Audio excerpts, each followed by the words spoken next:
سلام و درود، وقتتون بخیر، امیدوارم که حالتون عالی باشه. من اومدم با یه استراتژی دیگه مخصوص تریدرهای طلا.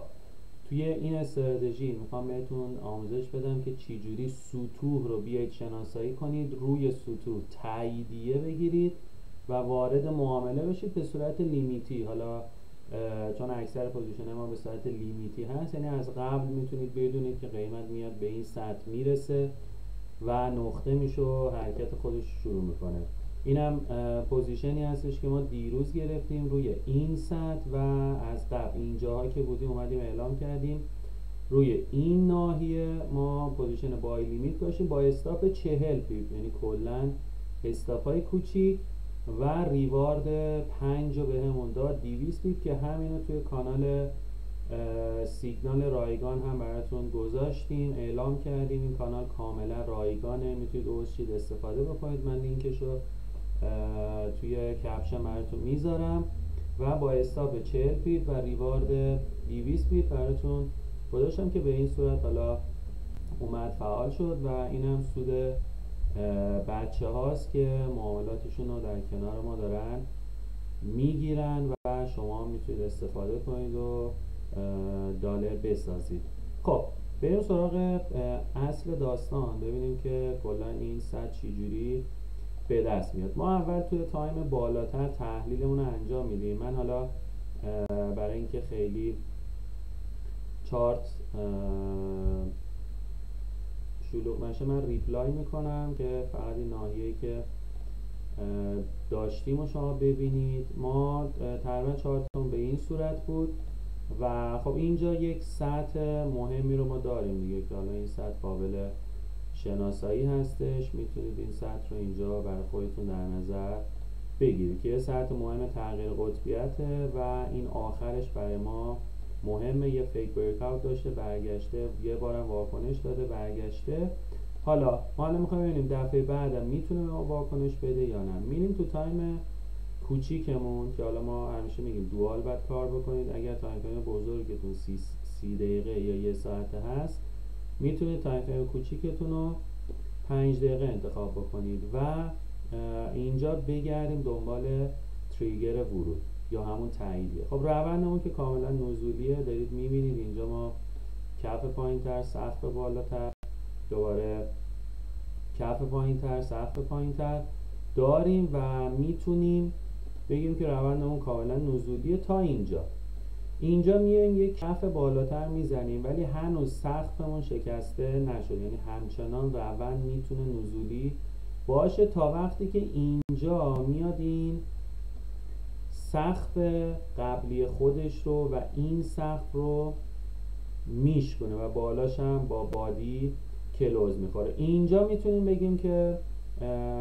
روندمون صعودی شده و حالا ما باید بگردیم دنبال تریگر ورود که حالا اولین تریگر میتونه خط روند باشه که حالا اینجا یه الگوی سر شونه هم داریم میبینیم که شونه چپ سر شونه راست. حالا یه تریگر خط روند روی دوتا سوینگ آخر میتونیم داشته باشیم. اینجا قیمت اینو شکونده. حالا توی برگشتش به این نکته باید توجه بکنید که کدوم سطح شما باعث شده که این سقف قبلی شکسته بشه و تغییر ساختار توش اتفاق بیفته که از این ناحیه ما اینجا می‌بینید قیمت داشته اصلاح میکرده، یهو از اینجا پرواز میکنه میاد این دوتا صف رو میشکنه، تغییر ساختار اتفاق میفته توش و این ناحیه میتونه برای ما ناحیه مهمی باشه. این ناحیه هم مهمه،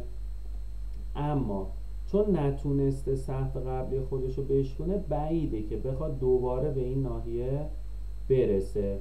یه نکته هم وجود داره اینه که اینجا این کف قبلی خودش یه فیک بریک هم اینجا داشته، یعنی همینجا هم با فیک بریک میشد وارد معامله شد، ولی خب ما میخوایم ستاپ لیمیتی این ناحیه رو با هم داشته باشیم. خب پس ما نتیجه میگیم که قیمت به این سطح برسه میتونه برای ما سیگنال باشه. اما اختلاف این سطح الان تقریبا اینجا 90 پایینش هم 87، یعنی CP شما میتونید چون پوزیشن بای هست بیاید پایینش رو بگیرید که ما همین کارو کردیم و ناحیه 89 پوزیشن لیمیتمون رو بکاریم. حالا 89 تا 87 یعنی با فاصله 20 پی.